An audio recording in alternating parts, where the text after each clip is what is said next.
Traditionally, calibration of probabilistic classifiers is measured using reliability diagrams. For the binary classification case, samples are grouped into bins depending on the scores given by the evaluated model.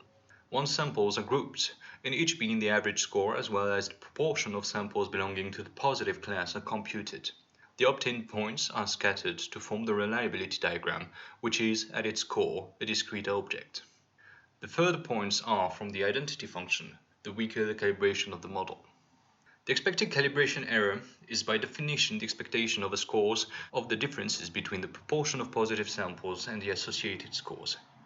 This is classically estimated as a weighted sum of the differences between the points of the reliability diagram and the identity function, which illustrates the link between both objects. By rewriting the discrete computation of the reliability diagram in terms of individual sample contributions, we have introduced the procedure to compute its continuous equivalence, drawing inspiration from local kernel methods. By leveraging bootstrapping of the holdout sets used to quantify calibration, a more robust curve with confidence intervals can be obtained. Since the theoretical ECE can be written as an integral over the score distribution of the newly defined local calibration error, this allows the introduction of a new estimator for this metric. The only hyperparameter of this new estimator is the bandwidth used for the kernel, which is less sensitive than the binning choice in the discrete case. Furthermore, the bootstrapped estimator is more robust for obvious reasons and gives an idea of the uncertainty in the local calibration.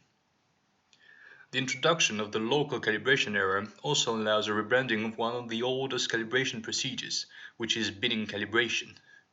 For any output score from the model, the idea was to consider the corresponding bin and correct this score as suggested by the reliability diagram. In our continuous setting, we can compute the calibration curve of the model being calibrated on a holdout set and use it directly to offset the scores predicted by the model. Finally, the introduction of this continuous quantification of calibration allows the user of a classifier to have more insights about the predictions being made by the model, since it grants access to confidence intervals in which the true score is. In this presentation, we focused on the binary calibration setting, which is easy to visualize. Nevertheless, we have also introduced equivalence for confidence in class-wise calibration.